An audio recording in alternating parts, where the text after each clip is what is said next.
identity. We learned Friday the Supreme Court will consider what could be a landmark case for transgender rights. Today, Bruce Jenner went public with a new female identity and name. Jenner will now be known as Caitlyn. Are you saying that you're going to start dressing up like a lady all the time? Honey, all my life, my whole life, I've been dressing up like a man. For starters, you might think that the only types of transgender individuals are those who go from male to female and those who go from female to male. On the contrary, think of male and female as two binary ends of a spectrum. While many transgender people do transition from one end of this spectrum to the other, there are many others who identify as non-binary, meaning somewhere in the space between, and in some cases, outside of the spectrum altogether. As with any spectrum, there are countless options along the gender non-binary. There's agender, which is the absence of gender completely. These are people who feel they are neither male nor female. There are gender fluid and gender queer, terms for people who embrace a fluidity of gender identity, incorporating elements of both femininity and masculinity into their daily lives. In some cases, gender queer people embrace a fluidity of sexual orientation as well. And people like me who identify with the gender we were given at birth are known as cisgender or cis. It's a lot of terminology to take in, but as you'll see in the following documentary, it's key to better understanding the stories we present. There's a certain palatable transgender person who has been put forth in the media. Transgender doesn't look just like one thing. There is more than just boys, girls, men, women. There could be people who live in the spaces between that. In the 70s and the 80s, we didn't have language for that. We just kind of got lost. I identify as agender. I identify as gender fluid. I identify as genderqueer. The older I get, the more I just identify with being non-binary. I feel like I've been running from gender all my life, and like this is as far away as I can get. People think that the word transgender just means, switching genders or transforming. It's much more than that. There are men and there are women. I am neither of those things. We're in a time of a gender revolution. In some ways, and this is difficult to understand, transgender is a binary. In other words, you might want to be male to female or female to male. So some people live stealth lives that they don't want anybody to know that they're a trans woman or a trans man. So they're kind of fixed and located here. Non-binary means not committing to one or the other.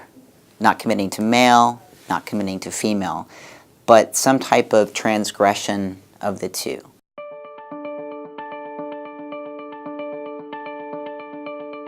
I think people have a very skewed image of Southern California. They think everything's liberal and everything's accepting, but no, Black trans women are still getting killed out here. Trans people still aren't being let into restrooms. We're in danger everywhere we go, and just to be out there and to be noticeably trans is still super dangerous. I feel kind of comfortable in the community that I'm in right now, where I live, but I still get stares. People still will cross the street so they don't have to walk next to me. It doesn't feel good. My name is Quinn Diaz. I'm 20 years old and I identify as a non-binary trans man. I go by both they, them, and he, him pronouns. My name used to be Savannah Nicole Diaz, which is super weird. It didn't feel bad when I was a kid, It didn't start feeling bad until I hit puberty, probably around 14 years old when my dad started making comments why do you look like a boy?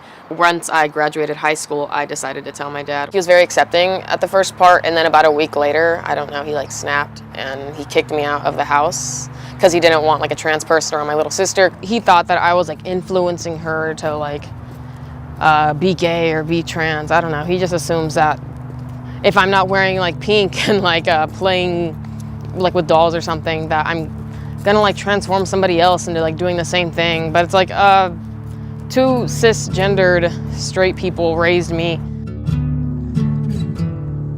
I identify as genderqueer, and my primary pronouns would be she, they, but Honestly, I'm okay with he as well. I could feel like one day I want to wear wigs and one day I want to like emphasize my mustache and my unibrow. Some days I would feel extremely masculine and some days I would feel like extremely feminine, and that's when I started to notice that something was up. I had hair like way down past my chest. So when I completely cut it all off to donate it, I started noticing like different energies that I felt, if that makes any sense. You know, I think as she got older into 13, 14, 15, there wasn't any mention either way of you know, being interested in boys or girls or, you know, her self-identifying anyway. So I never really took much notice of it. She was just Talia to me. You know, as right around 15, 16, she did start to be more expressive when it came to her feelings, and her hair color would change all the time, and she just, I could tell she was trying to search. So there was some soul searching going on there as to where do I belong. A lot of the things that I had suspected, I guess, made sense. We've known each other about 5 years now, so when I first got to know Talia, it was probably right about the time she started to, I guess, explore some of these feelings or these questions that she probably had in her mind, but she didn't know what they were at the time. And I can remember about 2 years ago, you know, like most teenagers, they communicate via text message. That's how she told us. She sent a text message. You know, at the time, she said she thought she was gay. I tried to tell them once, and they didn't really grasp the concept. And then I told them about 2 weeks ago. I wrote a letter and then I went to work for 5 hours in perpetual anxiety and fear. But when I came back from work, they were like completely accepting, and it was such a nice feeling. I was proud of her, but I was also worried. As a parent, you worry because you worry that they're going to get their feelings hurt at school, that people are going to, you know, be very hurtful, and we did have some pretty bad things happen to her. It shouldn't matter what she looks like or what her preferences are. Who cares? She's healthy and she's happy, and that's all that should ever matter. But as far as the majority of the peers at her school, that acceptance is not there. You'll hear like faggot or like he, she and stuff like that. And I've been called that before too. But I know the people in my school, the reason why they're, say, closed-minded or hateful is because they're insecure, and they perpetuate, you know, their insecurity onto others.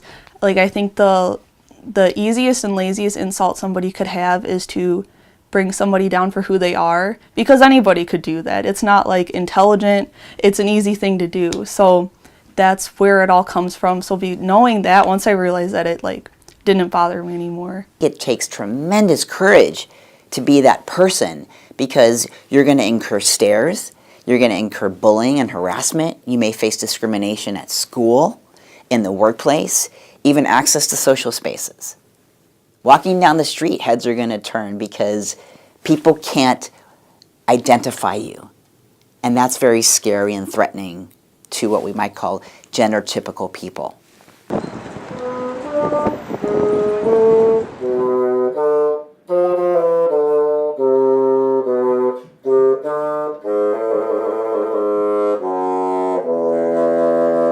Sometimes on like the New York subway system, I'll be like waiting for a train and someone will like realize that I'm in a dress and like tell me I should throw myself on the tracks.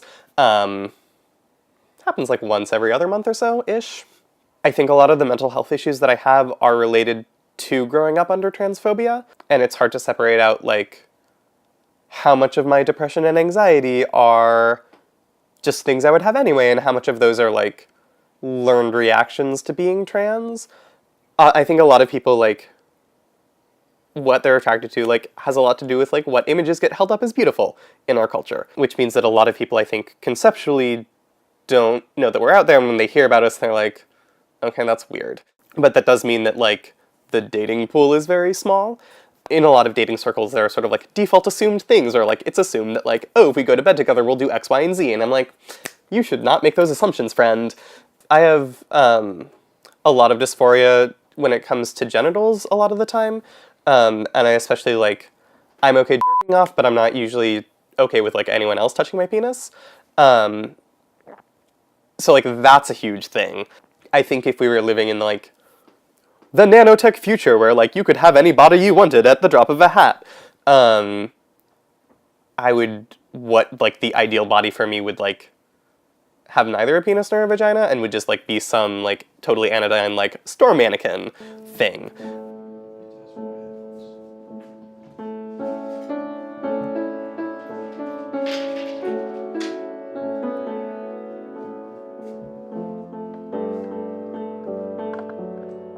Can you tell us what name your parents gave you? No.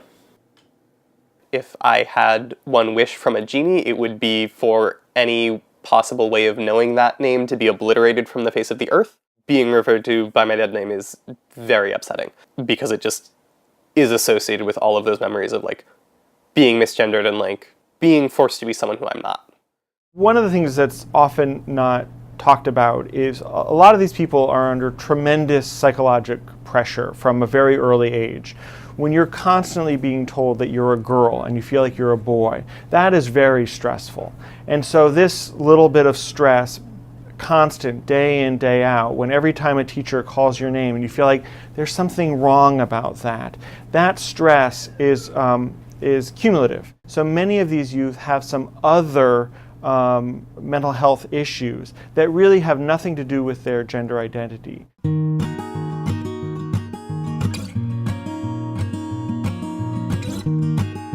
I'm from Southwest Missouri. It's kind of a very conservative town, and it's hard to break the mold and to kind of be who you are without like being worried about ridicule. I had a lot of crushes on boys like any other person in high school, and you know, boys don't want to date a girl who doesn't look like a girl. I'd say when I was around 16 I started to dress a lot differently, you know, wearing a lot of like baggier clothes and stuff, just anything that made me feel more comfortable with who I was.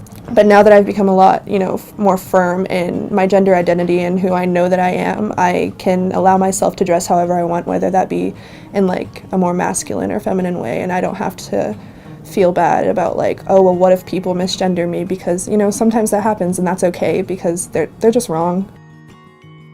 I just did a self-portrait, and those have always been kind of weird for me because how do I portray myself if I don't necessarily feel comfortable in the body that I'm in, which isn't the case for every non-binary person, but for me specifically it is, and I usually go towards very abstract forms of the body and things like that to avoid sort of normative representation of people. There's a lot of limitations on females, and I know that there's a lot of limitations on males too, and growing up is a hard time for everyone. And I think that for me, identifying as non-binary has helped me really know that I am capable of things and that I don't have to necessarily listen to those restrictions that were put on me just because of my body. I definitely had like moments where I was like, what the heck is going on? And I really didn't know who to go to or what to do. But that moment when I found out what, you know, there was more than two genders, I was like, everything just kind of fell into place and made sense.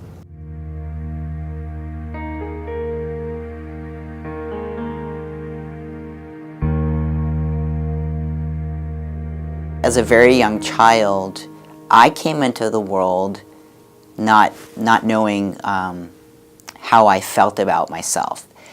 Obviously, most of us don't. But then very early on, my mother told me that I started running before I could even walk.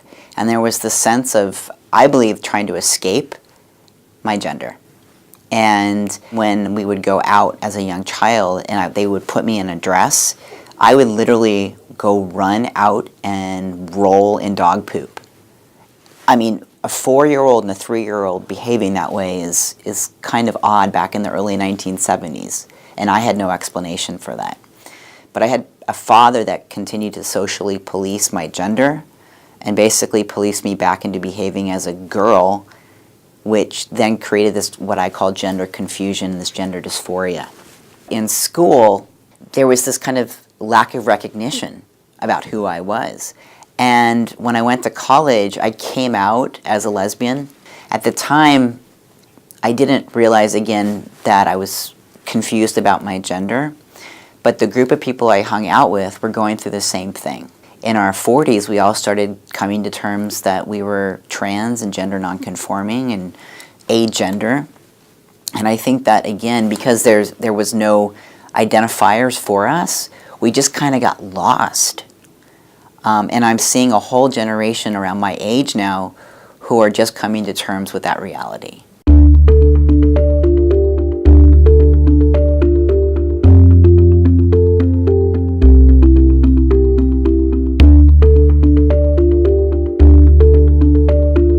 Yeah, so in high school I actually came out as a trans girl, and then was sort of like, oh no, that's not quite right. And so I spent a while identifying as a gay man, and it was sort of one of those things where it's like, this doesn't seem like it's totally right, but it's the closest term that I seem to have for now. When I look back at like high school and college, I'm like, no, I was non-binary then, I just didn't have the language to articulate that. It wasn't until college, like my first year of college, that I kind of was opened up to this type of thing. I had never heard of being non-binary. I knew about like transgender people and things like that, but I didn't know that there was anything else other than, male, female, and, people that wanted to change. I first heard about the word non-binary, I want to say about like 2.5 years ago, 3 years ago. I knew what the word transgender was. I looked up to trans people because I would, when I was like 13 years old, I'd go on YouTube and see videos of beautiful, beautiful trans people sharing their stories. And then when I started getting more involved in the LGBT community, I just learned about all these terms that, show how people identify. And so when I heard about non-binary, I was like, yep, this is how I feel. This is how I feel. It's still an evolving process, I feel like, for me, because for a long time, my default clothes was like t-shirt and jeans, with like a sweater when it was cold. But as I've been getting more dresses and skirts and things, I've been starting to feel that, no, I wanted that because it was like the most gender neutral thing I could get away with. But the gender I want to perform like has more dresses and skirts and makeup in it. So I've been moving away from t-shirts and into like things like this. But I'm still very much like exploring that process, and I don't know where it's going to end. And really my position is I don't need you to understand all the gender theory. Like, if you do, that's great, like wonderful. But really what I need you to do is like use these pronouns and don't use these words. And if you can do that, great, we're fine.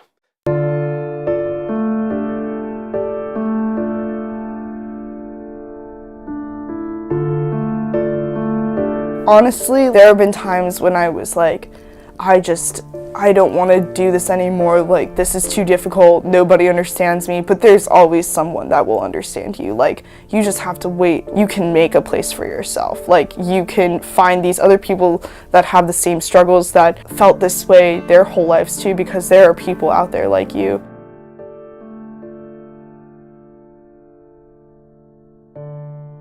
Growing up, I always had this kind of thought, like, I don't really think about, like, gender, and I don't feel like I'm, like, a girl or not a girl. Probably my worst moments are with my mom, because it's not like a sort of, like, I see that you're this thing and I don't accept it. It's like, I see that you're this and I'm completely ignoring it and pretending that it's not there. Yeah. I think that oftentimes with that, like, parents think that if they ignore it, it'll either go away or, like, it won't bother you because they're not actively, like, putting you down, but at the same time they are. I've had conversations with random people that I've bumped into where people have straight up told me, like, that's really stupid, that doesn't exist. One of the first people that I told, like, hey, I'm feeling this about my gender, and she literally said, I don't know about that. Like, from what I know about you, you seem like a woman. And I was like,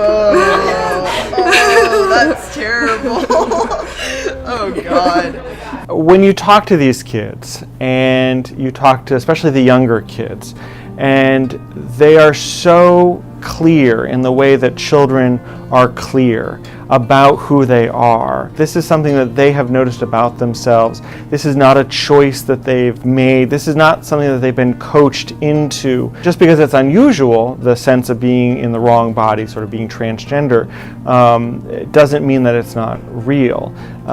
Sure, if you're somebody who is a cisgendered person, so your body matches your brain in how you perceive your gender, you don't think about that at all. But when you're not that way, you really do spend a lot of time thinking about it. And these kids that I work with, they go to great lengths to make some changes. So, which tells me that it's real, and I believe them.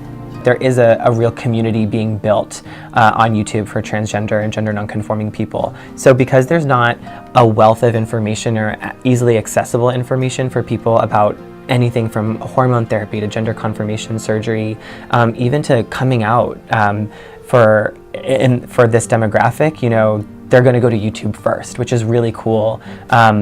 Because I think it's a way to go right to the source of people who should be telling these stories. It all started in 2014. I was seen dancing with some Lady Gaga choreography in the back of a news story about a mall opening here in Las Vegas. And from then, literally like the day after, my life started changing. It was being shared on Facebook all over by drag queens, and celebrities were like sharing this video. And I was a freshman in high school at that time, so of course this was so overwhelming. It was crazy.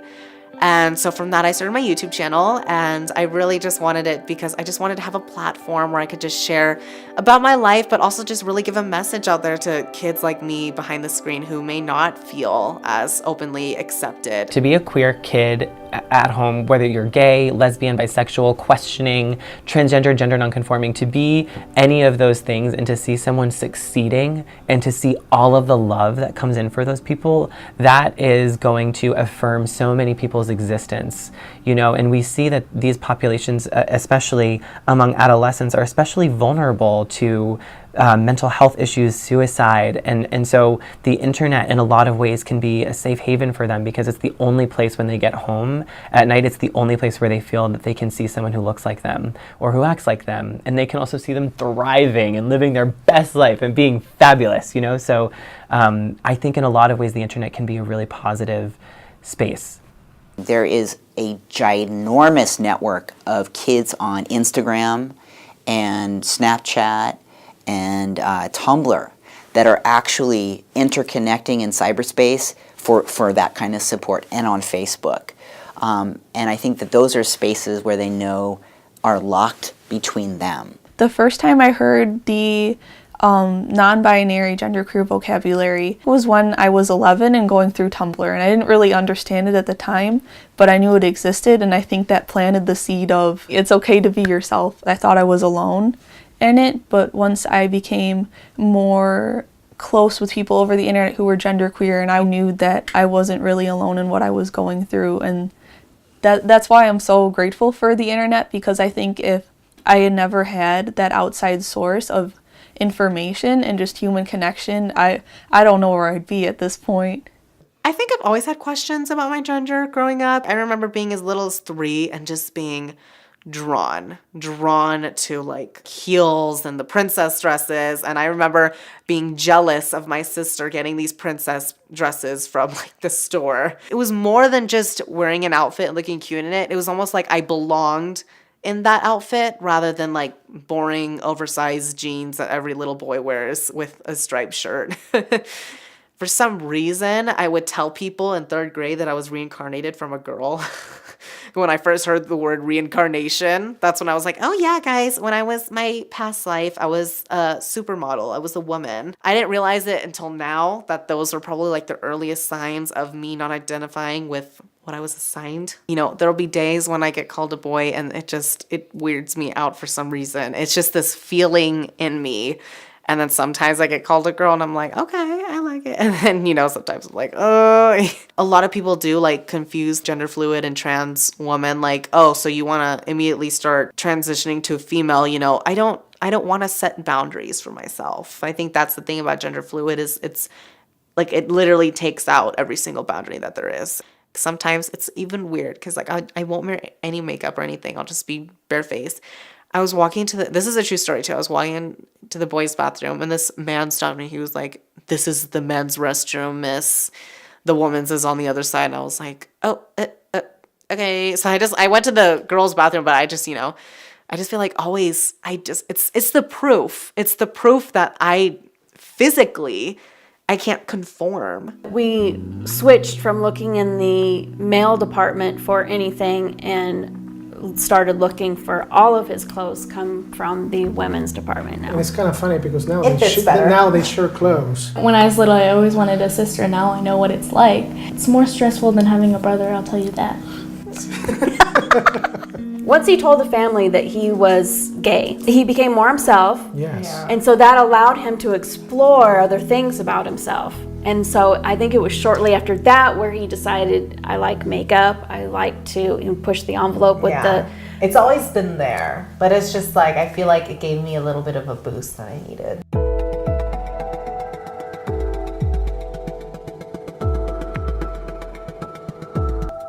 Gender is so different from sexuality, and a lot of people don't understand that. I think a very easy explanation of it would be that sexuality is who you go to bed with, and gender identity is who you go to bed as. People perceive that they intersect, but many of us are working very hard to unhinge one from the other. They've been conflated for so long, and they're completely different. Someone who is transgender, for instance, can be gay, they can be straight, they can be bisexual, they can be asexual, they can be demisexual, gray sexual. The terms go on and on and on. The search for a partner is complicated in of itself, but for gender nonconforming individuals, there are unique concerns that are not necessarily relevant to people who are gender conforming. Many of our users who are nonconforming wanted the capacity to be able to have their identities be very out there, reflecting who they are to a prospective partner. So we have 37 options, and those options are based upon what we came up with GLAAD. However, even then, individuals also have the capacity to write whatever other gender identity they feel is most consistent with who they are, because self-disclosure is a critical element of the dating process. It definitely helps, yes. After, I think the first, social media thing was, changing your pronouns on Facebook. And then, Twitter doesn't really have pronouns. They use they, them for anyone when it's oh, this is this person's birthday. But, having it on a dating, meeting people app type thing, like Tinder, really helps because oftentimes if the person that you match with doesn't know, they end up getting really upset and mad, and they're I didn't know that this is if you spring it on right, them. and then they're I don't know, they just react so horribly. So it definitely helps weed out the bad people. It brings the right people to you because I wouldn't want somebody that doesn't like me for who I am to be in a relationship with me. It would be a waste of time. A lot of people are really concerned with what genitalia you have. That's what they want to know. And there have been instances with relationships that could have worked out perfectly fine if you weren't non-binary, that after that person found out that you were, everything just sort of changed.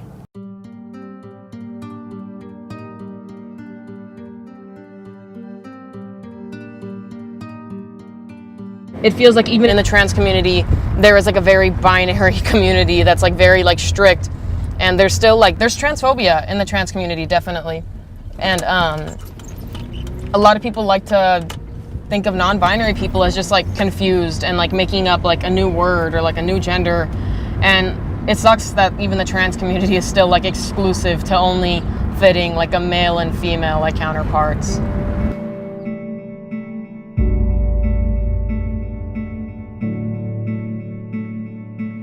As a Mexican trans person, I felt very excluded both from my identity as a Mexican person and my identity as a trans person, because being a Mexican, they're not very inclusive of queer or trans people, and being a trans person, the only people that are getting attention are white trans people. There's this word and it's called liminality, and I don't know the exact definition, but I know it's being in the intersection of two things and not fitting into either. A lot of people think trans people are trans because they want attention or something, but I don't know why anybody would want negative attention put towards themselves. It doesn't make any sense. As far as Brendan being gender fluid, I did not know that term at all, but I've learned quite a bit. Yeah, I had no idea of any of anything about that Gender identity and now and it's stuff kind like of that. I want to learn more about it because Brendan is so involved with it. Yeah. Everybody's equal, so I don't look at him differently. Just how I would look at my other friends, him, they're both the same. I'll call him she sometimes, but then I'm oh wait, no, he, but no, I use both. Yeah. They both know that it really doesn't matter to me, and it's whatever's comfortable with how they... In the moment, if I'm oh yeah, she's so pretty with her makeup and stuff, I know he's not offended by it. Yeah. It's a whole new world that I think that people who would be a little bit more open-minded, you will find that it's like anybody else. They just have different goals in life. That's it. I'm like anybody else. I mean, I go out to dinner. I eat from the salad bar. I watch my Netflix, play with my cat. I'm a baker, I'm a tennis player, I'm an artist, I'm a really loyal friend. Oh yeah, I'm a big dog enthusiast. If I see any stranger on the side of the road, I'll be like, hey, can I pet your dog? And they normally say yes. I enjoy making music and writing music and making photography. I enjoy writing articles, hanging out with great people as well. I mean, making art, hanging out with my friends, going to eat, going to concerts, just regular stuff that anyone else would do. Being agender is never on my radar unless I'm doing some writing, you know. And I get called sir all the time, and it's not like I'm gonna challenge that person. If it's a close friend, I'll say, remember, I'm just SJ. And that's all I want to be remembered by is SJ. I don't want to be a footnote or an asterisk or have to explain being agender someday. Just want to be called and recognized by my name.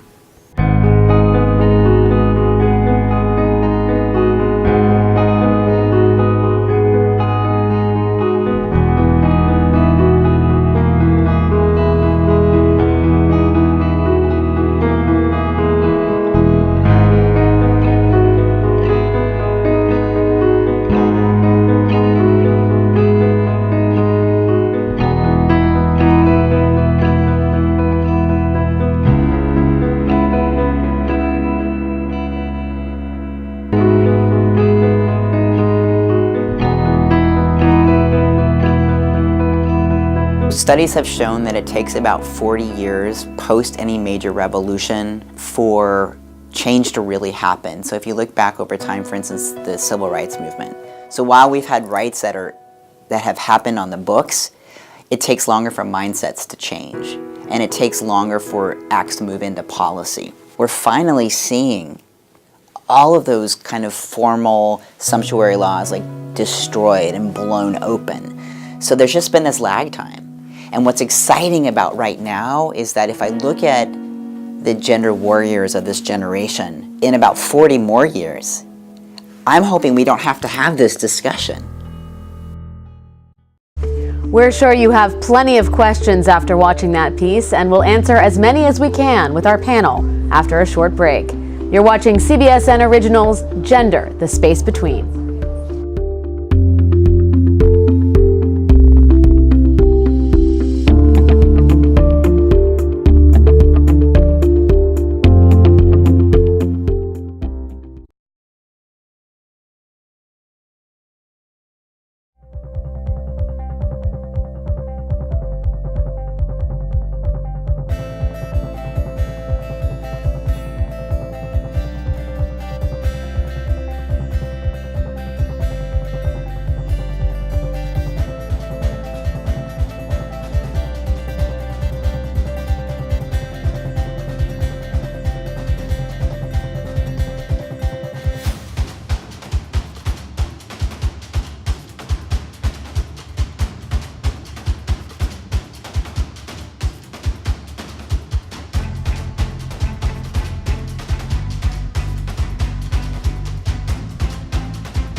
We're back with more from our special Gender, the Space Between.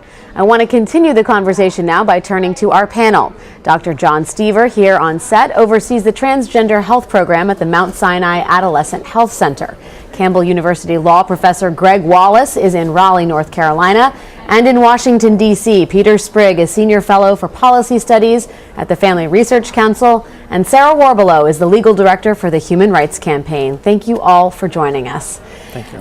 Dr. Stever, let me start first with you. In terms of the medical thinking around folks who are gender fluid or don't identify with a specific gender. Some folks say this connotes some sort of medical disadvantage, some kind of medical problem. What does science have to say? It's absolutely not a medical disadvantage. This is just a normal variant of the human condition. There's no pathology here. There is not any disability here in any way. These are just individuals whose brains, their identification, their gender identity does not match their bodies, and there's really no pathology or problem with this. It's an unusual in terms of epidemiologic frequency, but it's not abnormal. So the science you say is fairly settled on this being not a medical disadvantage. That is correct. Peter, I know that socially and culturally there's still a debate about this, though, and your organization calls the transgender movement, quote, an assault on the sexes. Tell us a little bit more about why you believe that. Well, you know, it wasn't so many years ago that progressives were saying that gender is a social construct. I actually agree that gender is a social construct, which is why I think it's a less meaningful way of classifying people's identity than sex. Sex is a biological reality, something that in the vast majority of people is unambiguous and immutable from birth. And so I think the real conflict is not between people who believe in sort of traditional gender roles and those who believe in greater gender fluidity. It's between those of us who believe that sex is a more meaningful determinant of personal identity than gender, which is entirely subjective and psychological rather than objective and physical. Well, all of those things come to a head when we're talking about policy making. And I want to turn to the so-called bathroom debate. HB 2 in North Carolina is about to mark 1 year as law. In part, it requires transgender people to use the bathrooms corresponding to the sex on their birth certificate. The ACLU is challenging this in federal court. Professor Wallace, you believe this challenge is likely to fail. Why is that? First of all, I don't think there's any constitutional right for a transgender person to use the bathroom or locker room or changing facility of their choice. I mean, the reason we have separate bathrooms and changing facilities is to protect bodily privacy. There are specific constitutional protections that courts have recognized for bodily privacy. And the other argument that's being made is that under Title IX, the term sex should be interpreted as gender identity. There's no basis for that in the text of Title IX or the legislative history or the common understanding of that term. In fact, if you interpret sex as gender identity instead of the biological or anatomical differences, then I think you have a difficult time both under Title IX, which was originally devised to protect women's sports. I think you have a difficult time with actually protecting women's sports, and also I think in the employment context, if you lose the distinction between men and women, I think you lose some of the special protections that have been so hard fought for women over the last 50 years. Sarah, what do you think of that the law is not in the same place where activists may be? Well, I think there's a misunderstanding of how the law has been applied. Our nation's civil rights laws explicitly prohibit discrimination on the basis of sex. And to date, 5 of our federal circuit courts have understood those prohibitions to also apply to discrimination on the basis of gender identity. So, nearly half of all of our federal circuit courts have made very clear that you cannot discriminate on the basis of gender identity. You cannot discriminate against transgender people. Peter, back to you. Your organization thinks activists are setting themselves up for, quote, a gross overreach and a setback in the courts. Give us your thoughts on that. Well, I agree with the professor, first of all, that laws prohibiting discrimination based on sex were intended to prohibit discrimination based on one's biological sex at birth. There has been an effort to sort of wedge in this concept of gender identity through a Supreme Court decision that said gender stereotyping could be a form of discrimination based on sex. But I think it's a huge leap to go from that to incorporating this whole idea of gender identity.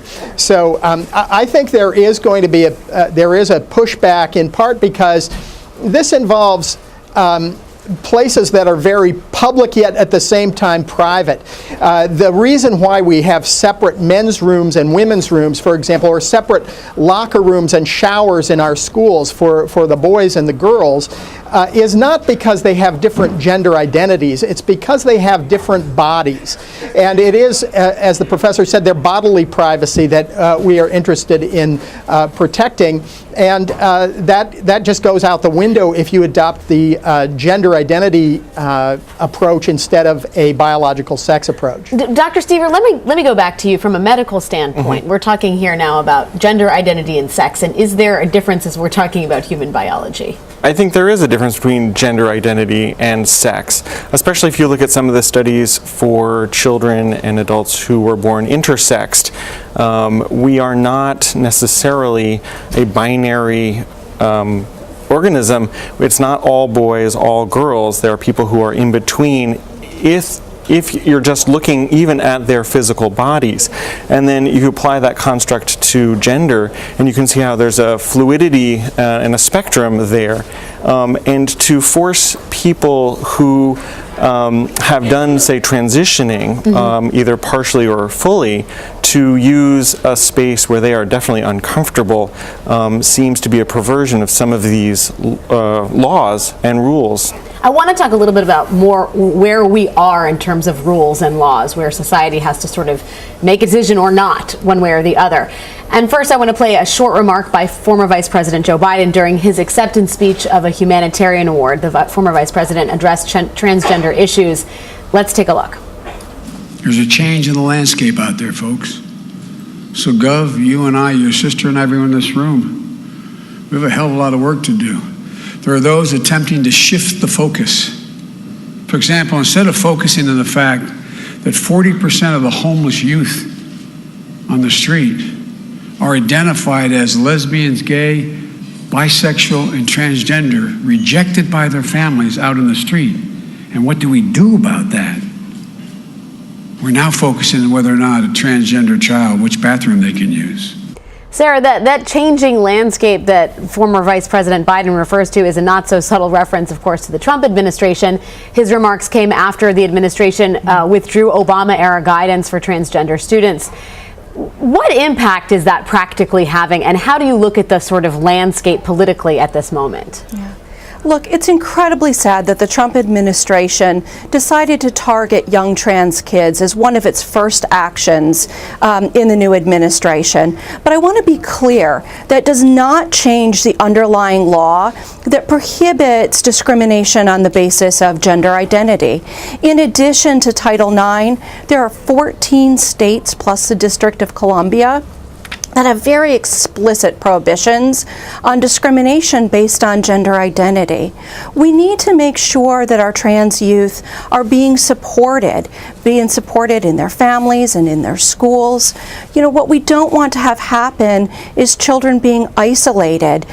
When children are separated out in the educational environment, they end up dropping out of school, and many of them do end up on the streets. You know, I think it's important for people to think about trans teenagers like Gavin Grimm, the young man who is at the heart of the case that went up before the Supreme Court and will likely reach the Supreme Court again. He's a boy, And asking him to use the girls' restroom is not only uncomfortable and frankly dangerous for him, it's uncomfortable for his female classmates. He is a boy and he belongs in the boys' restroom. Let me ask you really quickly, Professor Wallace, before we go, where do you see, Sarah seems to think that the cases, Gavin Grimm's case, will return to the Supreme Court. What is your thinking on that? I would not be surprised if in the Fourth Circuit that the Fourth Circuit, because of the very left or liberal leaning justices that are there in that circuit, that the Grimm case would result in a victory for Mr. Grimm and then would wind up back at the Supreme Court. But I think that once the Trump administration has drawn the very tenuous base guidance and fairly anti-democratic kind of guidance that the Obama administration gave by simply imposing it through these letters without going through the rulemaking process, I think once that's gone, it's going to be a very much of an uphill battle for Mr. Grimm to win. I wouldn't be surprised, though, if he did win in the Fourth Circuit. Whether he will win in the Supreme Court is another matter entirely. An ongoing conversation and an ongoing set of questions. Dr. Stever, Professor Wallace, Sarah Warbelow, and Peter Sprigg, thank you all for your time. Thank you so much. Thank you. Thank you. We're going to take a quick break. When we return, we'll take a closer look at how parents and teenagers approach the conversation around gender. But first, a short profile of someone who identifies as cisgender.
My name is Angela Cristaldi. I identify as a cisgender heterosexual woman, and I prefer the pronouns she, her, and hers. I first heard the term when I was in high school. I spent some time on Tumblr. People were using the term there, and I wasn't really sure what it meant, but I knew it had something to do with your gender identity, but like I said, I was kind of confused about it. So I didn't really start identifying as it until my freshman year of college. I went to something called Safe Zone Training, which the school offers for anybody on campus. You can become certified, for lack of a better word, and you discuss gender and sexuality and how to make people feel welcome. A lot of the professors go through it for the LGBTQIA students so that they know how to make them feel comfortable and things like that. So I learned more about the term cisgender at that seminar, and I feel like that's really when I started identifying as that, because I think it's helpful to be inclusive of all people. Do you think that identifying as cisgender is something that everybody should do who identifies with their given gender at birth? I think after some self-exploration, they should at least consider it if they believe themselves to be an ally for the LGBTQIA community. It's a personal choice, and people should be able to express themselves regardless of what society thinks is accepting. Like, nobody should have to be afraid of being who they are.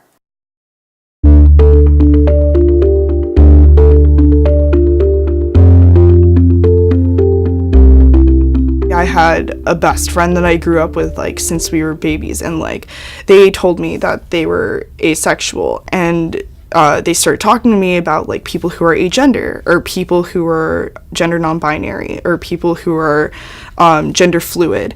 And I was like, oh my god, like that moment when you've heard that like other people feel this way and like other people are just like you're like, it's like relief. You can finally shed like a little bit of a shell, and you're like, oh, man, that feels so good. That was Grace Gittleman from the CBSN Originals documentary, Gender, The Space Between. We're turning the focus of the conversation now to the challenges teens and parents face when discussing gender identity. With me now is S.J. Miller, whom you saw in the documentary. S.J. is the Deputy Director of Educational Equity Supports and Services at NYU's Metro Center. Jody Patterson is an LGBTQ advocate and parent of a transgender student right here in New York City. And Laura Jacobs is a psychotherapist and chair of the Board of Directors of the Callan Lord Community Health Center. Thank you all for joining me. Thank you. Laura, in that video we heard Grace talk about that moment of sort of recognition when there's someone else that shows her she's not alone. Sure. How important is that recognition at an early age? You know, so many of us grow up feeling we are alone, whatever our feelings might be. You know, as young kids, as children, as young adults even, we often have a hard time finding a sense of where we fit into this world. For trans youth, or gender non-conforming youth, that can be especially difficult because they don't see role models on TV, they don't see it in schools, they may be the only trans youth in their school, and so they can feel very isolated, and isolation, we know, can lead to things like depression, loneliness, not doing well in school. And for some of these kids, we know that a shocking number have suicidal thoughts or actions. We know that over 40% of trans community has at some point in their life acted on some sort of suicidal ideation. 40%, that's a huge, incredibly shocking number that should scare anybody. So SJ, the peer-to-peer networks would seem to be critical in this, but what about educational curriculum that sort of formalizes some of the things we've learned about gender fluidity? Is that happening? It is happening. We're so behind times, though. What I'm seeing are more teachers are trying to take on the identity work and understand ways in which to center trans narratives or gender fluid narratives. But what I'm seeing is that teachers have to reach in to find those characters that might have hair that's different or eyelashes that are different or whatnot, and then kids have to read between the lines. So those narratives aren't there yet. I really appreciate teachers bringing in music and literature and art because there's more fluidity we're seeing in those spaces, but not in text. And my hope is that down the road, kids from a very early age up through college are going to start writing those narratives. And those narratives, that's how the gaze is going to be shifted. Because everything right now is based on the cisgender gaze, not on the gender fluid or gender non-conforming gaze. Jody, but some parents might say, okay, but what's the right age to start teaching my kids about all of this? What's your opinion on that? I mean, it's tough. Before it happens, you think that a young child, before it happens to you, you believe a young child could never articulate their gender. But what happened with me and my family is that my trans son Penelope articulated it to me at 3. Wow, how did that happen? And so I was already behind the gun. Penelope, in the first 2 years, had become a very dark, gloomy, worried, angry child. Bullying, pushing, nail biting, repeated nightmares. I mean, these are classic signs of stress. Not just on a small level, but on a really large level. And we tried everything. We changed vegetables. We changed sleep pattern. We took out dairy. We did all the things that parents... You didn't know where to look. Well, we did the things that parents would do. You change environment, right? But it didn't work. And Penelope continued. And so I sat Penelope down one day and I just said, baby, what's really wrong? Like an eye-to-eye conversation with my 3-year-old, which doesn't usually happen. What's really wrong? And Penelope said, well, Mama, because everyone thinks I'm a girl, and I'm not. And so then I thought, well, let me support this strong-willed girl. And I said, however you feel on the inside is fine. And Penelope said, no, Mama, I don't feel like a boy. I am a boy. Was that so you were immediately pretty receptive to all of this, but was it ever hard for you to sort of navigate this or even accept it, especially when you stepped away from your child? I felt personally guilty. I felt like I had dropped the ball on feminism. Here's my young girl who didn't want to be a girl. Maybe I didn't teach Shirley Chisholm, Billie Jean King, Nina Simone, Aretha Franklin, like the women that we grew up on. I'm a proud woman, and I thought I had dropped the ball with my daughter. Come to find out that this was my son. So I didn't feel equipped. I didn't know how to handle it. I went really dark. It put a strain on our family because I did solo work with this kid. I said, I'll never leave your side because it's so scary. And I ended up not as present in other areas of my life for a very long time. I want to play a little bit more of the documentary and get all of your thoughts when we come out on the other side. And this is an exchange between 2 non-binary freshmen at Kansas City Art Institute discussing how their generation views LGBT issues. Let's take a listen.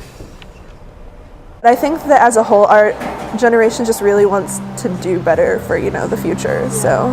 I feel like it's a result of having a lot more awareness about things like this. I feel like if people in the past knew more about these kind of contemporary views on gender and sexuality, that they would also identify with things like that. Exactly. It's not like it didn't exist then, it's just that we have more resources available to us so that we can educate ourselves about these things. So SJ, you talked about changing the canon, so it's not just cisgender writers and artists that are sort of setting the standard. How encouraged are you when you hear those millennials, those kids talking about where we're going on this issue in particular? I'm so touched because one thing that I'm realizing is that kids are gender woke. They are gender woke, and they're turning to Tumblr and Instagram and apps and different media representations to find themselves, which is great, but it's a problem because they shouldn't have to be forced to go outside of the system. I've been cataloging terms on Tumblr, and right now I have 500 terms that I've never even heard of as an adult, and that's coming from the activism within the systems that these kids are operating within, and they are teaching and educating each other.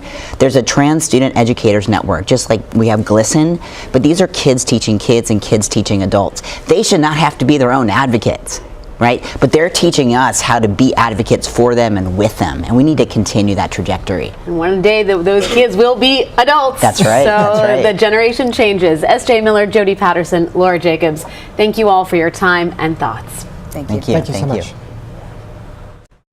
That'll do it for our special Gender, the Space Between. Red and Blue is coming up next.